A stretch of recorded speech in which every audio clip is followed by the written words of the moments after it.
할렐루야. 사실 저는 말씀을 이렇게 두 번에 나눠 살 때마다 항상 시작할 때 무슨 걱정이 되면 지난주에 나눴던 말씀을 기억하실까, 이게 늘 걱정인데 사실 제 혼자 걱정이죠. 여러분 다 알고 계시죠.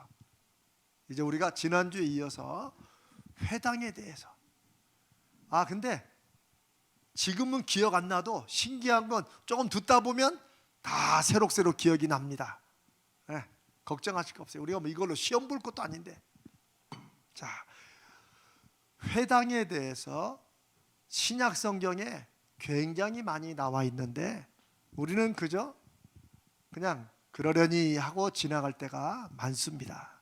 그런데 지난주 말씀에 이어서 오늘도 이제 하나님이 바벨론 포로 시대 때부터 저 이방 나라의 포로로 잡혀갔던 이스라엘이 성전을 그리워하며 모여서 예배도 드리고 답답할 때 기도도 했던 그 모임, 시나고그, 모이는 장소라는 뜻의 회당이 그 후로 해방되고 이스라엘의 역사를 따라 예수님 시대까지 이 회당이 예루살렘의 성전과 함께 당시 유대인들에게 굉장히 중요한 신앙의 모임 장소가 되었다는 말씀을 나눴어요.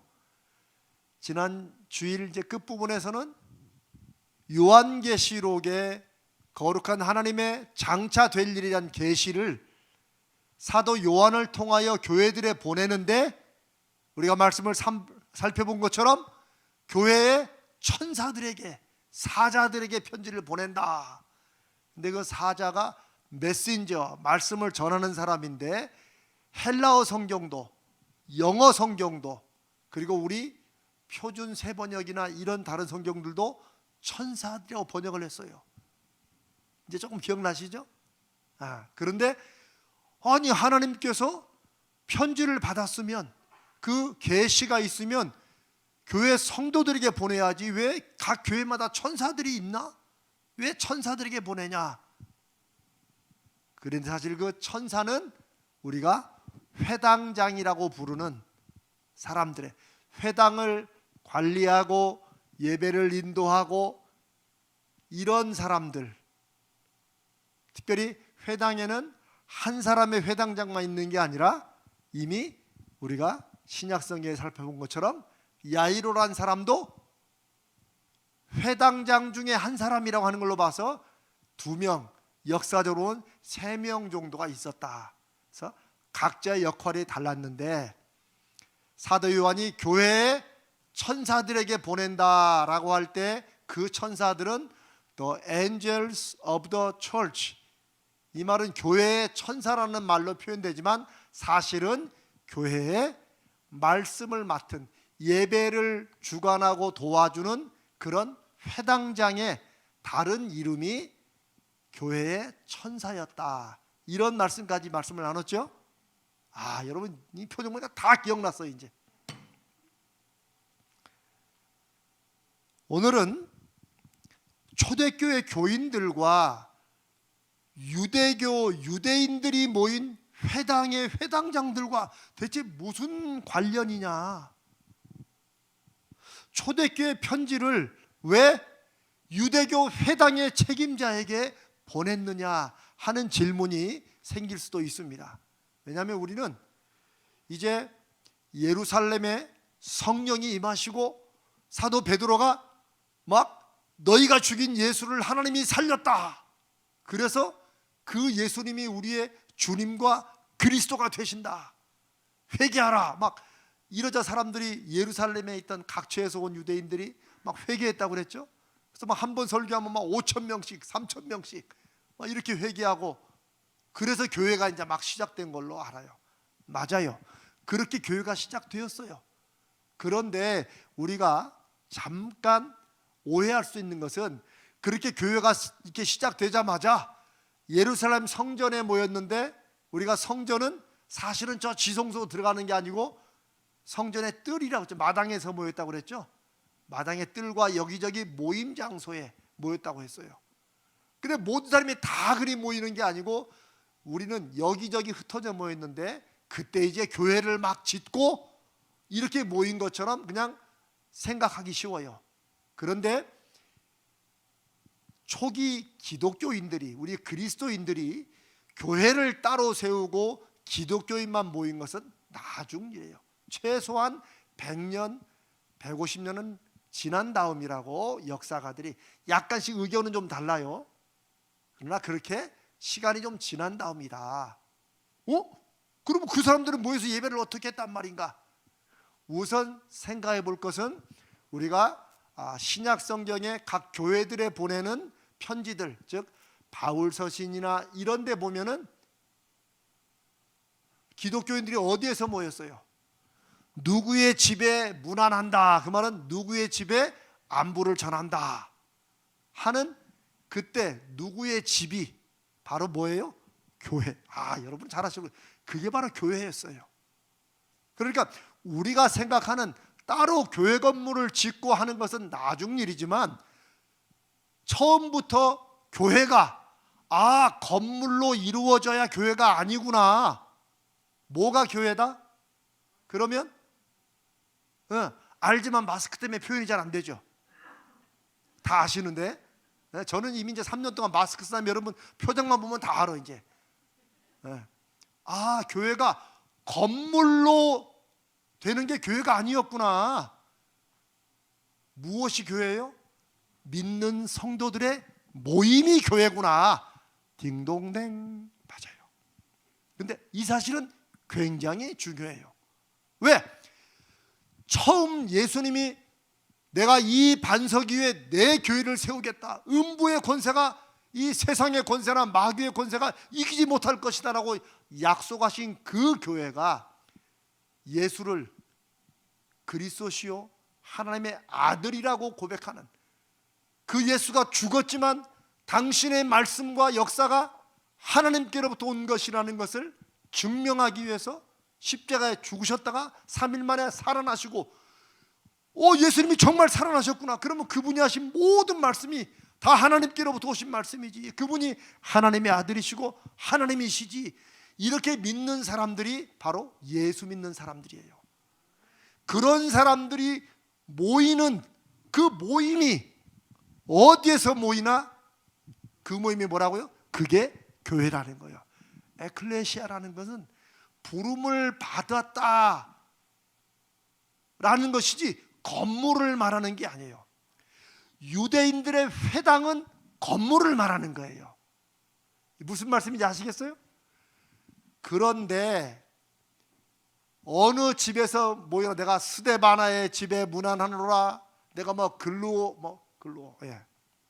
글라우디아 혹은 브리스길라와 아굴라, 이런 사람들이 다 초대교회 지도자였고, 이들이 자기 집을 내놓아서 예배를 드렸어요. 그게 교회예요. 에베소 교회라고 말할 때 우리가 에베소에 교회가 세워졌구나, 그건 나중이에요. 에베소 교회에 문안한다는 것은, 제가 이제 어떻게 몇 년 전에 제가 터키 지역을 이렇게 제 아내와 제가 이런 얘기 그랬지만 홈쇼핑에서 이렇게 싸게 한다길래 이제 그걸 해서 갔다 왔어요. 한 7박 8일 갔다 왔는데 힘들더라고. 얼마나 큰지 터키가.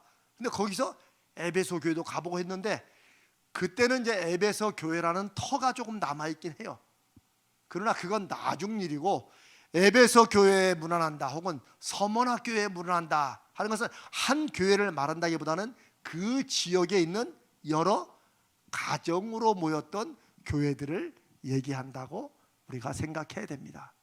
그게 초대교회에 예수님이 십자가에 죽으시고 부활하시고 승천하신 AD 주후 30년 이후로부터 이제 교회가 바로 시작됐는데, 바로 한 10년, 5년, 10년부터 바로 가정교회는 바로 시작된 걸 알 수 있어요. 그래서 바울 사도가 쓴 서신이 가장 신약성의 첫 번째 편지였는데, 거기에 보면 이미 교회들이 가정에서 이렇게 모이는 것을 알 수 있습니다. 이게 이제 교회예요. 첫 번째예요. 그런데 또 하나 잊지 말 것은 회당에서 모였다는 거예요. 이 회당은 누가 모이는 곳이에요? 유대인들이 모이는 곳이에요. 유대인들이 모이는 곳이에요. 그런데 초대교회 교인들은 따로 이렇게 모여서 예배를 드리기도 했거니와 주로 그들은 완전히 소위 말하는 이방인들, 유대인들이 전혀 아닌 이런 사람들은 자기들끼리 모였어요. 그런데 흩어져 있는 유대인들이 있지요. 예루살렘에 사는 게 아니고 저 갑바도기아, 터키에도 살고 뭐 이런 사람들이 있잖아요. 오늘날 유대인들이 전 세계에 다 흩어졌잖아요. 그런 유대인들은 예수님의 복음을 듣기 전에 어디에 모였겠어요? 회당에 모였어요. 각 지역마다 국가마다 다 흩어져 있는 회당에 안식일날, 토요일날 모여서 하나님 앞에 예배도 하고 평일날에는 모여서 공부도 하고 이런 모임이 자연스러웠어요. 그래서 우리가 지난주에 바울 사도가 예수 믿는 사람들을 유대교의 하나님을 이렇게 신성모독하고 이런 아주 안 좋은 이단으로 알고 각 회당들에 보낼 편지를 예루살렘에 있는 산헤드린 종교의회에서 그 권한을 받아가지고 내가 이제 가니까 이 사울이라는 사람이 가니까 준비해줘라 이런 편지를 보냈다고 그랬죠. 그런데 그렇게 이용했던 그 회당이 나중에 사울이나 바울이나 똑같다고 그랬죠. 바울이 예수 그리스도를 믿고 만난 다음에 이제는 복음을 어디서 정했어요? 그 회당에서 정했어요. 회당에서. 그러면 대체 어쩌자는 것이냐? 사울이 각 회당들을 다니면서 예수 만나기 전에, 예수님 만나기 전에 회당들을 다니면서 소위 예수 믿는 사람들을 잡으러 다닌 것은 그 회당에 누가 있었다? 예수 믿는 사람들이 함께 유대인들과 같이 예배를 드렸다는 거예요. 예수님께. 그러니까 우리가 지금 생각하는 예배 형식과는 좀 많이 달랐겠죠. 그러나 그들이 함께 거의 모였다는 거예요. 그러니까 거기를 중심으로 예수 믿는 사람들을 잡으러 갔다가 이제는 사도 바울이 그 회당에서 예수를 전했어요. 그러니까 소위 정통 유대인들, 예수 믿는 사람들을 여전히 이게 큰 이단과 잘못된 걸로 막 생각하는 사람들에게는 너무 당황스러운 일이 벌어진 거예요. 예수 믿는 사람을 잡으러 온 사람이 얼마 전에 우리 회당 와서 그 얘기 했잖아. 근데 그 사람이 회당마다 다니면서 내가 예수를 만났고 이 예수님이 하나님의 아들이야 전하니까 이들이 성경에 너무나 당황했다라는 말이 나왔어요. 이 사실은 무엇을 말해주느냐? 유대교의 회당이 초기 기독교인들, 특별히 유대인들 중에서는 이방 지역에 살고 있던 유대인들에게는 그곳이 바로 자기들이 믿는 예수님을 함께 모여 예배하는 이런 곳이기도 했다는 사실을 알려줍니다. 우리가 사도행전 15장 21절을 한번 봅니다. 김정진 목사님 저 뒷부분에 있어요. 사도행전 15장 21절. 네, 감사합니다. 우리 한번 읽어봅니다. 시작. 이는 예로부터 각 성에서 모세를 전하는 자가 있어 안식일마다 회당에서 그 글을 읽음이라 하더라. 요 구절이 초기 유대교와 기독교가 같이 섞여서 이렇게 지내던 그때 굉장히 중요한 기록이 돼요. 저 말은 무슨 말이냐면 사도행전 15장에 소위 예루살렘에서 아주 중요한 회의가 열립니다.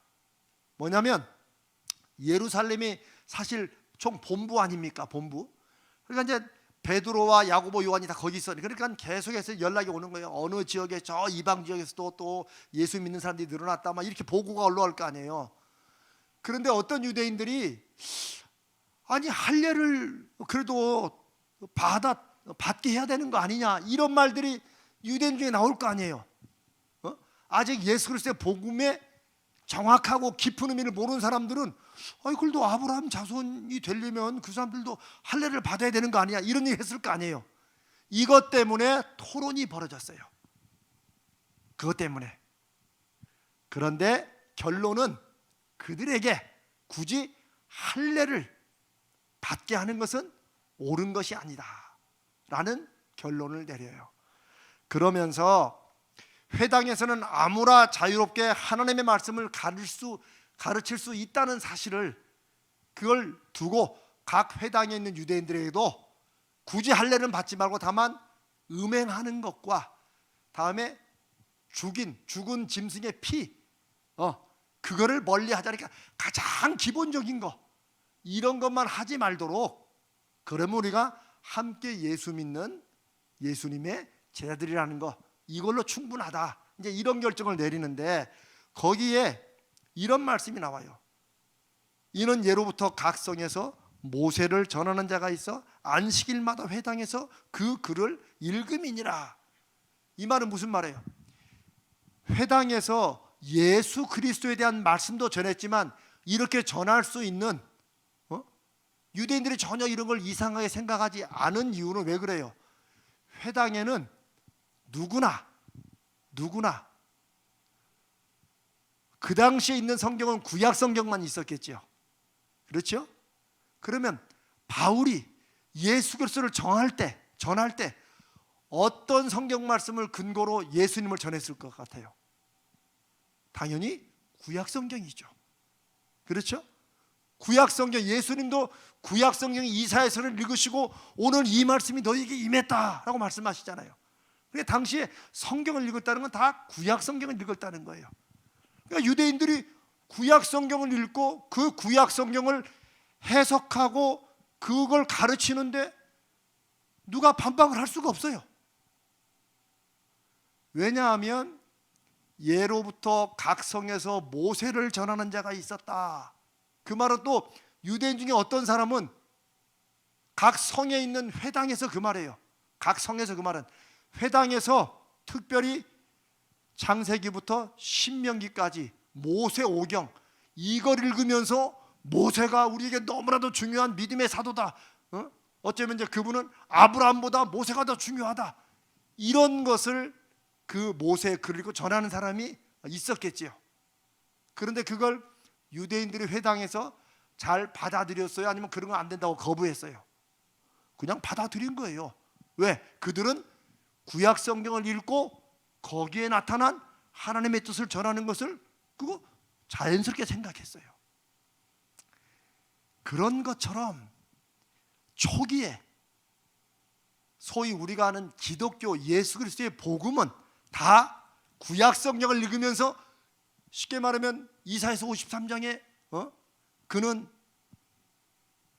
어린 양같이, 도살장에 끌려가는 양같이 아무 말씀도 하지 않으시고 우리 죄를 위해 끌려갔다, 이 구절을 읽고 뭐라고 하겠어요? 이 구절이 바로 예수를 말하는 거다. 그러면 그걸 듣고 싫어하는 사람은 싫어하겠지만 그걸 전할 수 있는 그런 일들은 자연스럽게 되었다는 거예요. 여러분, 제가 지금 무슨 말씀드리는지 알겠죠? 이런 사실을 알고 사도행전을 읽다 보면 바울 사도가 그렇게 예수를 이제 구약성경 말씀을 가지고 전했는데 각 지역마다 성에 있는 모든 유대교 회당에서 그 말씀을 다 받아들였어요? 아니죠. 어떤 사람들은 아니 무슨 엉뚱한 소리냐 이렇게 해가지고 막 바울을 쫓아내기도 했어요.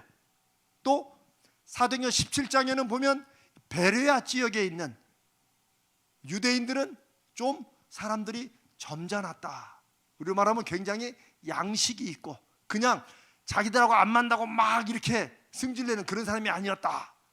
그러면서 바울이 말씀을 통하여 구약 성경을 통하여 예수님을 전하자 이들이 새로운 말씀에 큰 감동과 은혜를 받았어요. 근데 바로 그 다음 게 뭐냐면 이들이 그 말씀을 마치고 바울의 말이 정말 그러한가, 들을 때는 다 그랬는데 자기도 성경을 좀 읽으면서 이게 정말 그 말이 맞나, 이걸 확인해 봤다는 말이 있어요. 제가 이제 1월 1일 날 송구영신 예배 말씀을 나누려고 그 말씀을 준비하고 있는데, 그런 태도는 유대인들에게, 특별히 이들이 예수를 나중에 그 말씀을 통하여 예수님을 만나고 믿었는데 굉장히 좋은 믿음의 자세예요. 이런 식으로 어떤 사람은 거부하고, 어떤 사람은 바로 받아들이고, 어떤 사람은 이 말씀이 정말 그 말씀이 맞나? 그 구약 해석이 맞나? 이런 거를 진지하게 다시 성경을 살펴보면서 예수님을 믿고 받아들이는 이런 일이 있는데, 이 모든 게 어디에서 일어났어요? 유대교 회당에서 일어났다는 거예요. 그런 면에서 회당이 생기게 된 역사적인 이유가 있고, 역사 속에서 회당이 전 세계 곳에 유대인들이 있는 곳은 다 있었지만, 하나님께서는 그 유대교 회당을 통해서 자연스럽게 예수 그리스도를 믿는 사람들을 증거하고 전할 수 있는 그런 토대와 그런 기회로 삼도록 하셨다는 걸 알 수 있습니다. 그러니 초기에 기독교인들은 유대인들과 함께 회당에 모여서 안식일 예배를 드렸어요. 주일날을 이제 더 로세이, 주님의 날이라고 해서 따로 모인 거는 나중에 조금 시간이 한 100년, 200년 정도 흐른 다음에요. 무슨 말씀인지 아시겠어요? 안식일에 모여서 예배를 드리면서 예수님의 가르침을 각 구약성에서 찾고, 그걸 통해 예수님을 전하고, 또 그걸 몰랐던 사람은 듣고 배우고, 이런 일도 일어났어요.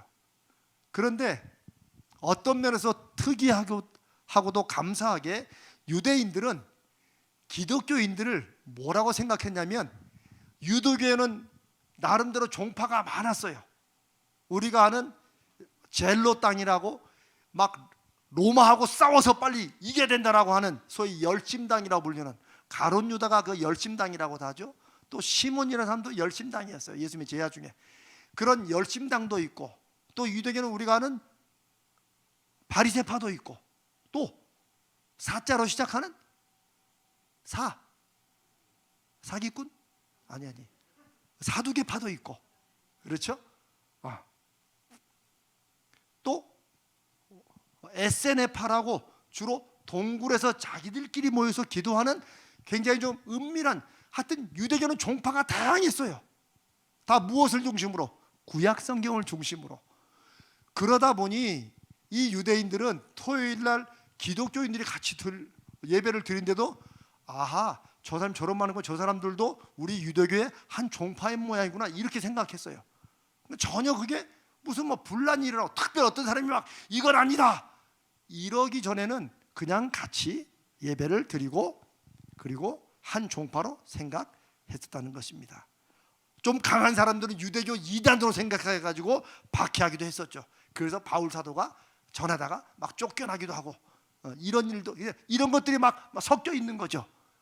그러나 회당은 초기 적어도 100년, 150년, 제가 여기 좀 찾아보니까 서기 132년에 이제 유대교와 이 기독교인들이 갈라서게 되는 사건이 있었어요. 그건 뭐냐면, 유대인들이 로마에 대해서 반란을 일으켰어요. 그러자 로마에서는 유대인들을 잡기 위해서 안식일에 모이는 것을 금했어요. 소위 안식일 금지 특별법을 내린 거야. 그래서 안식일날 모이면 누구예요? 유대인들이라 이를 생각하고 유대인들을 잡아들이고 하니까, 기독교인들이 굳이 안식일에 유대인들과 모여가지고 자기들이 박해를 받을 필요가 없겠죠.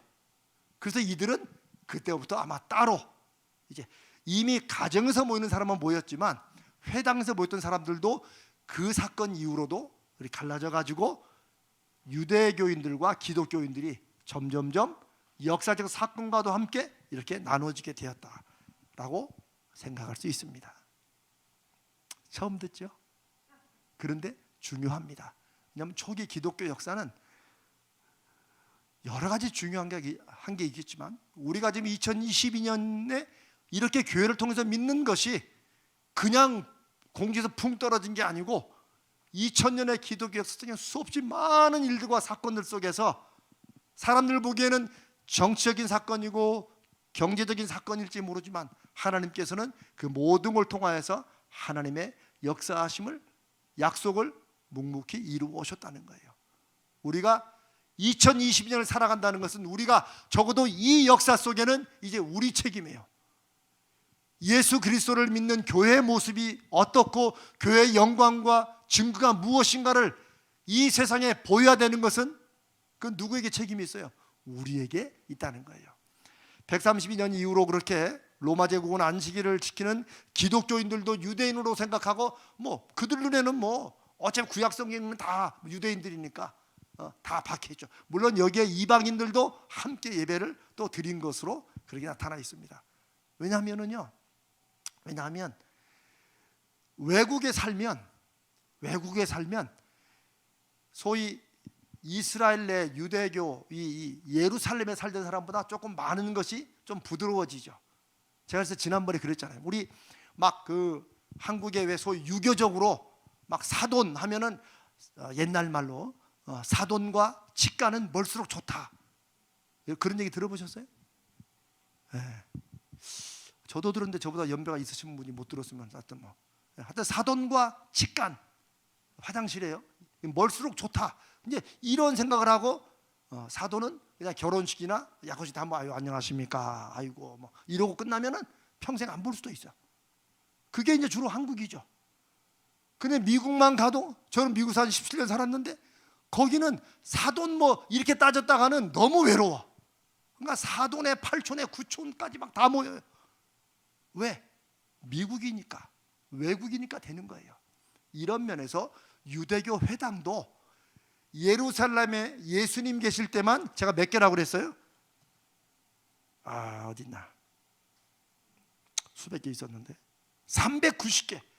당시 예수님 당시에 예루살렘에만 주 70년이구나. 70년 예루살렘 성전이 파괴될 때 예루살렘에만 390개, 400개 가까운 회당이 있었어요.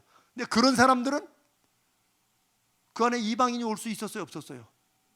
없었겠죠. 거기는 그 사람들은 우리는 본류야, 본류. 사마리아인들 같은 동족인들 불구하고 사마리아인들도 사람처럼 취급 안 하는 이런 사람들에게 예루살렘 있는 회당에서 이방인들이 들어오게 할 수는 없겠죠. 그러나 저 외국에서는 그런 것들이 그렇게 많이 문제가 되지 않았었다. 그래서 베드로 사도가 그렇게 이방 지역에 가가지고 또 복음도 전하고 이러다가 식사를 이방인들과 이제 뭐 함께 하겠죠. 함께 하다가 저 예루살렘에서 왔는지 그 소위 정통 유대인들이 쓱 나타나니까 어떻게 했어요? 베드로가 어떻게 했어요?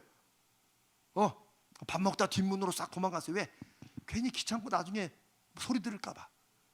유대인이 이방인과 밥 먹는다고 막. 그래서 바울이 그 베드로를 심하게 꾸짖잖아요. 어떻게 예수 그리스도의 복음을 전하는 당신 소위 수제자가 어떻게 그럴 수 있느냐. 이제 그렇게 했다는 말이 나올 정도로 이런 일들은 우리가 소위 성경을 읽을 때 요절이라고 있잖아요. 요절. 우리가 은혜가 되고 중요한 말씀들 있잖아요. 우리가.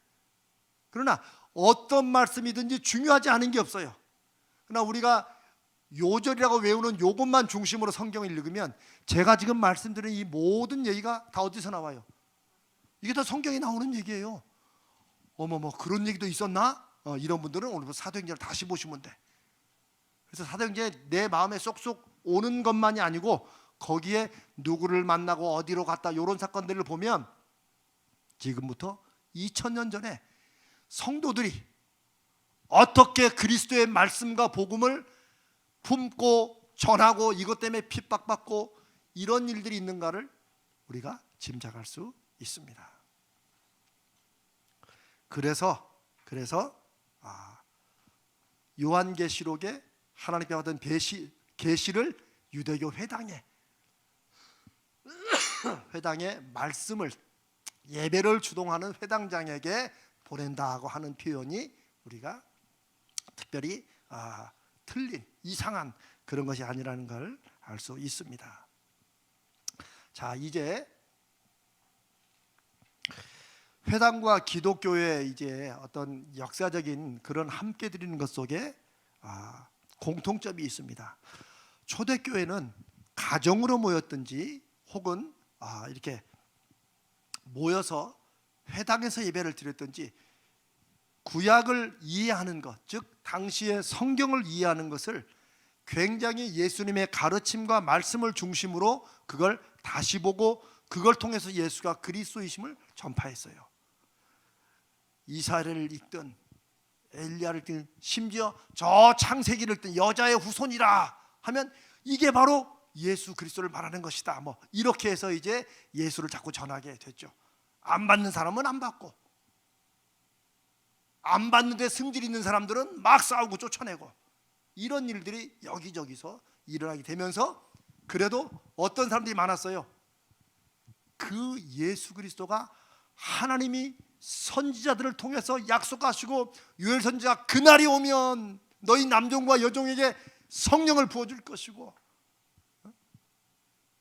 이런 말씀들이 바로 그 예수라는 분, 그 예루살렘에 죽었다는 그분이 하나님의 아들이야? 그분이 살아났어? 우리가 봤다니까. 이런 증언을 통해서 복음을 받아들인 사람들이 점점점 늘어났다는 거예요. 역사적으로 보면 예루살렘 중심으로 믿었던 기독교인들보다 어디가 더 많았어요? 이방 지역이 훨씬 많았어요. 그래서 바울 사도는 자신을 하나님께서 이방인들을 위한 사도로 자기를 세우시려고, 바울 사도는 어디서 태어났어요? 쉽게 말하면 이스라엘에서 태어났어요? 아니면 저 외국에서 태어났어요? 아니에요. 바울은 외국에서 태어난 유대인이에요. 길리기아 다소에서 태어났대요. 그러니까 히브리어도 뭐 당시에 아람어를 많이 썼는데 아람어도 했겠지만은 헬라어를 유창하게 했겠죠. 우리로 말하면 미국에서 태어나 가지고 영어도 하고 한국말도 하고. 그런데 바울은 하나님께서 자기를 이방인들에게, 유대인들에게만 국한되는 말씀이 아니라 이방인들에게 예수 그리스도의 하나님의 아들 되심과 하나님 되심을 증거하라는 그런 하나님의 부르심의 사명을 받고 그렇게 전하죠. 그래서 사실은 유대인들보다도 이방인들이 더 복음에 순종하고 복음을 듣고 이로써 이제 강력하게 예수 그리스도 복음이 유럽을 통해서 나중에 큰 문화를 형성하고, 물론 뭐 문제도 있었죠. 이렇게 특히 이제 중세 가톨릭에서는 문제가 너무 많았죠. 그러나 어떻게나 이렇게 하다가 나중에 결국은 미국을 통해서 우리 저 중국 그리고 조선, 여기에도 예수 그리스도가 전해지게 된 거죠.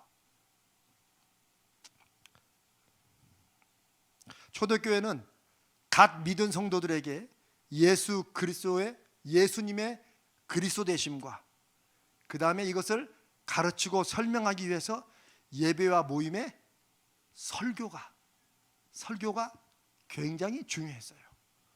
그리고 말씀을 가르치는 이런 것도 굉장히 많이 했어요. 그게 굉장히 예배에 중요한 것이었어요. 이미 우리가 사도행전에서 볼 수 있잖아요. 사도들이 막 교회에 모이는 성도들에게 그때는 음식도 같이 먹어야 되니까 이걸 하다가 나중에 뭐라고 그래요? 이제 우리는 뭐만 하겠다? 기도하는 것과 말씀 전하는 것, 이거 두 가지만 이제 우리는 하고, 다른 분들이, 그래서 우리가 이제 집사님들을 세운 걸로 성경에 기록되어 있죠. 다른 분들이 이런 구제 일은 좀 해라. 그것도 너무 중요한데 우리는 이쪽을 먼저 하겠다 해서 일을 나누게 되죠. 그때 말씀을 전하는 게 바로 예수 그리스도가 누구시고 그분의 말씀의 복음의 뜻이 무엇이고, 이것을 구약 성경을 통해서 해석하고 전하는 것이 바로 말씀을 전하는 것이라고 할 수 있습니다. 이처럼 유대교와 기독교는 소위 예루살렘, 여기 유대교는 회당이에요. 회당. 성경 중심의 어떤 제사, 예식보다는 말씀을 중심으로 하는 신앙을 회당 중심으로 굉장히 많이 가지고 있었어요.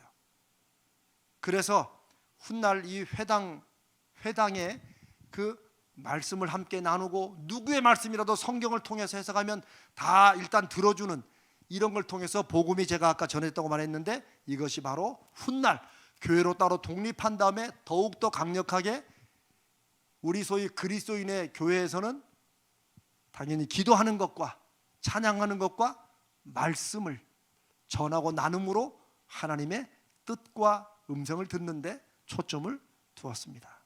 근데 안타깝게도 이후 기독교회는 313년 소위 콘스탄틴이라고 하는 로마의 황제로부터 이제 기독교가 뭐가 돼요? 로마의 종교 중에 하나가 돼요. 유일한 로마의 국교가 된 거. 이제는 로마교는 기독교만 믿는다. 그건 나중이에요. 그건 한 100년인가 조금 더 후에요. 그런데 313년이라는 의미는 그 전까지는 뭐예요? 로마에 의해서 소위 기독교가 믿어서는 안 되는 아주 로마를 해코지하는 그런 이단 중에 이단이었어요. 그래서 요 313년 전까지는 박해를 엄청 당했어요. 핍박을 받고. 그런데 뭐 다른 역사적인 이유도 있겠지만 하나님께서 역사하심으로 313년에 드디어 기독교도 이제는 로마에서 믿는 여러 종교 중에 믿어도 되는 공식적인 종교 중에 하나로 인정이 된 거예요. 근데 이미 그때 그 당시에 이미 로마에는 소위 귀족층은 물론이고 노예층과 전면에 기독교 복음이 굉장히 많이 왕성했어요 이미. 그리고 점점점 이게 더 강력해져서 이제는 로마의 국교로, 이제는 로마는 다른 종교 안 믿는다, 기독교만 믿는다, 이렇게 된 거예요. 이게 굉장히 엄청난 사건이고 좋은 일인데 그때부터 기독교회가 이제는 뒤틀리고 변질되기 시작해요. 왜 그럴까요? 왜 그럴까요? 가진 게 많아지고 누구나 다 믿고 이렇게 되니까 말씀과 하나님의 뜻에 주목하기보다는 이제는 한 사회에서 기독교인 된 게 한 자리 차지하려면 다 기독교 믿어야 돼. 무슨 말인지 알죠?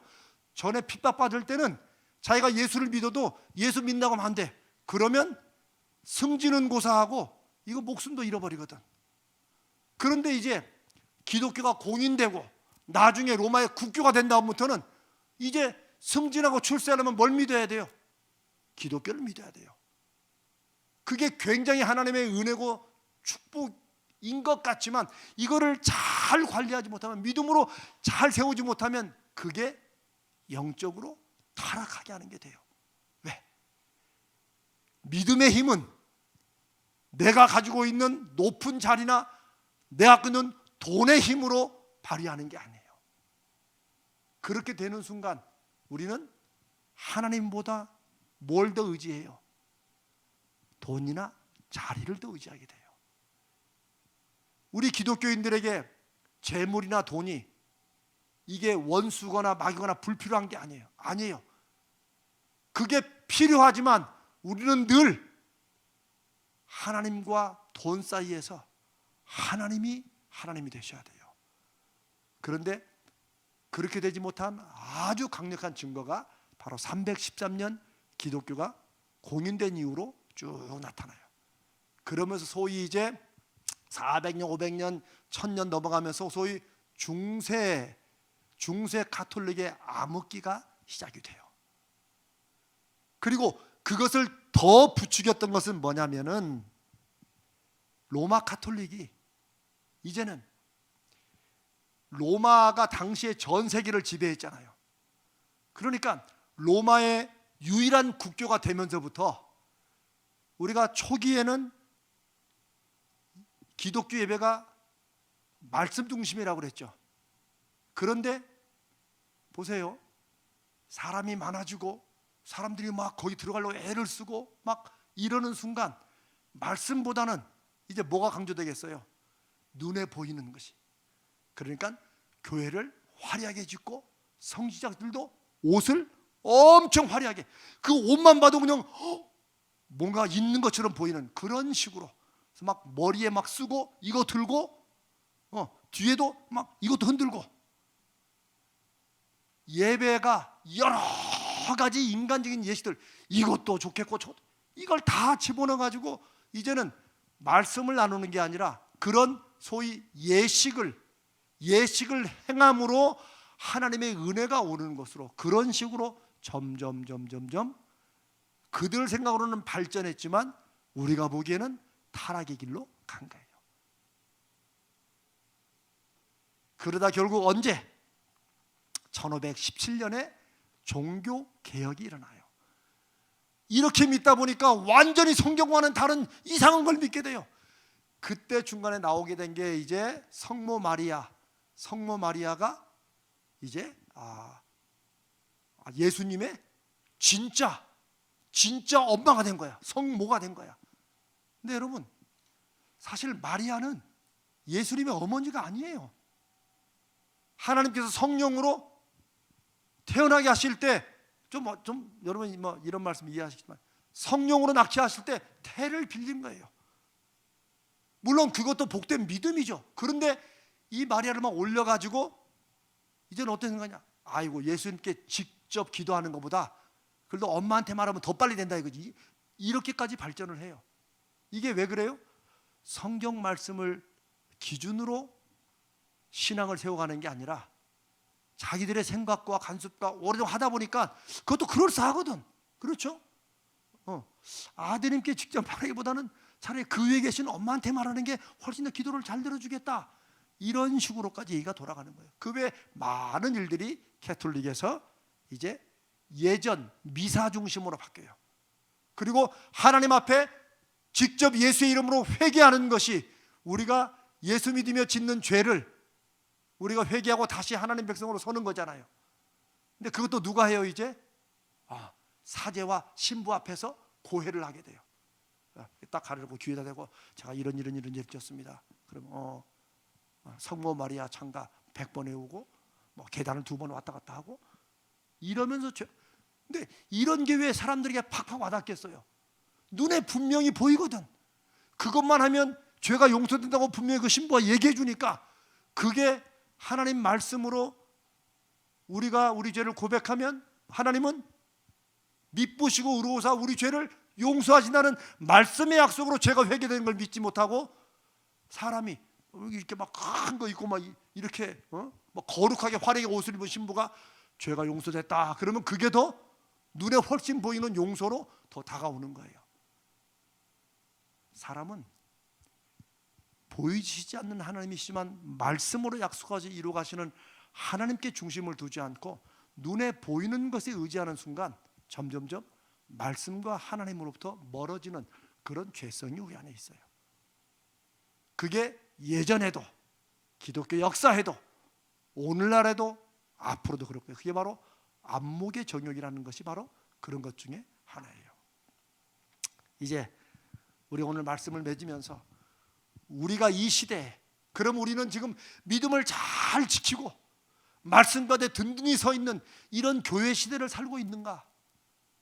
우리는 진지하게 돌아봐야 돼요. 제가 종종 한국교회가 이랬다 저랬다 말하는 것은 제가 무슨 자격이 있다고 한국교회를 탓하고 이렇게 하는 게 아니라 우리가 다 느끼잖아요. 한국교회와 특별히 목사들도 성도들도 사람들이 손가락 받는 걸 알잖아요. 그들을 탓하기 위해서가 아니라 우리는 지금 어느 시대에 살고 있는가?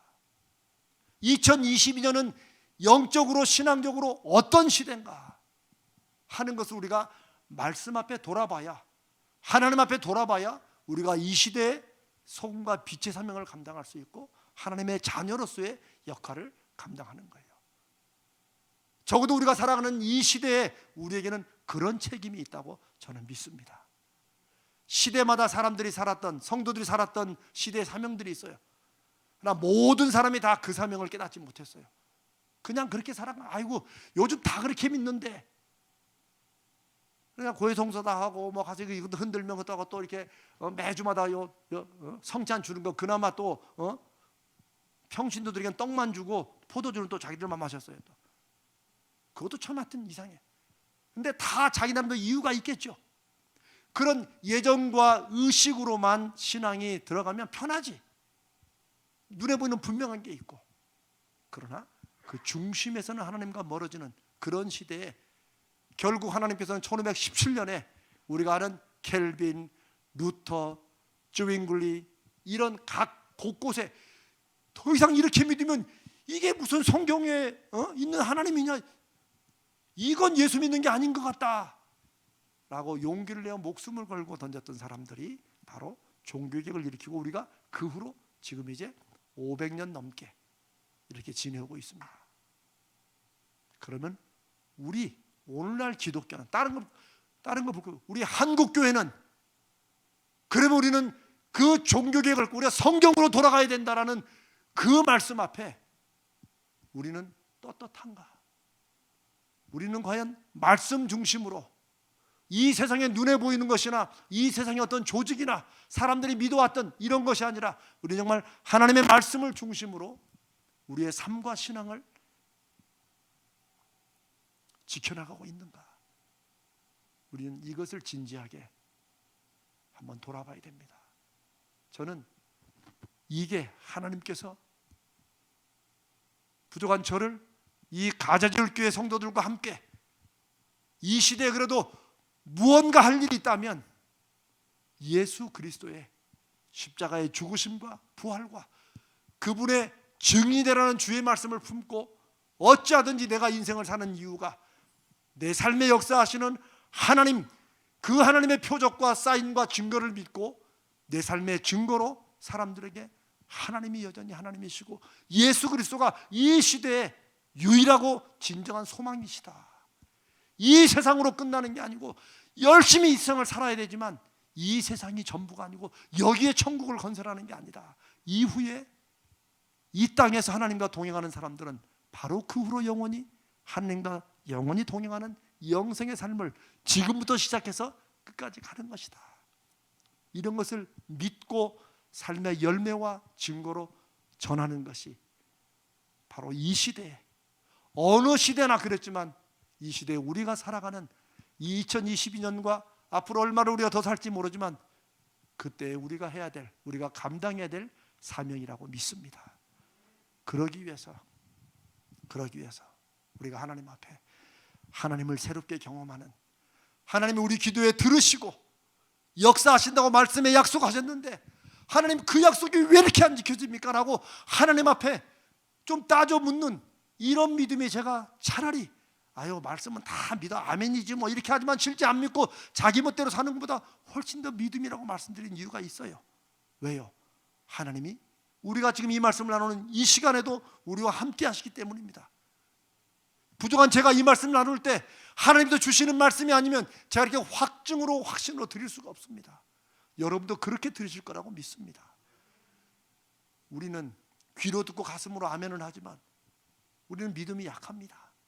우리는 여전히 눈에 보이는 것에 흔들리고 내가 생각하는 상황대로 되지 않으면 내가 기도하고 확신했던 마음이 흔들리는 연약한 사람들이에요. 그래서 하나님의 표적이 필요한 겁니다. 지금 이 말씀을 하시는 분이 하나님이시면 하나님이 그렇게 말씀하셨다는 증거와 표적을 보여주시라고, 그렇게 여러분의 기도 제목을 하나님 앞에 올려드려야 됩니다. 제가 수십 번 강조하지만 기도는 했다는 것으로 끝나는 게 아닙니다. 기도한 사람들은 하나님이 응답하실 것을 믿고, 하나님 제가 그 응답을 위해서 제가 뭘 어떻게 해야 됩니까? 어디로 가야 됩니까? 제가 뭘 순종해야 됩니까? 라고 묻는 것이 너무나도 당연한 거예요. 왜? 하나님이 응답하실 것이기 때문입니다. 오늘 이 밤에 이제 유대교 회당을 통해서 초기 기독교인들의 역사와 그리고 그 후로 어떻게 이게 뒤틀렸는지를 제가 짧게 말씀드렸지만 오늘 이 밤에 하나님 이 시대의 역사적인 사명을 우리가 말씀의 약속을 믿고 그 말씀의 약속이 실제로 이루어지는 것을 이 시대에 우리의 삶을 통해 우리의 기도의 응답과 하나님이 주시는 표적을 통해 증거하게 해주시옵소서. 이런 기도는 우리가 이 땅을 살아가는 내내 있어야 될 줄로 믿습니다. 아멘. 주여, 우리 기도합시다. 주여, 하나님을 경험케 해주시옵소서. 하나님이 일하시고 역사하시는 표적을 우리에게 보여주시옵소서. 그게 여러분이 기도하는 그 제목이 하나님이 주시는 표적이 되게 해달라고 기도해야 됩니다. 주여, 역사하시는 표적을 보여주옵소서. 여러분 뭐라고 기도하시든지 간에 하나님의 살아계심과 역사하심과 은혜의 증거를 주시라고 그 마음으로 주여 역사하여 주옵소서. 우리 간절히 두 번 부르짖고 합심으로 기도합니다. 주여 역사하여 주옵소서.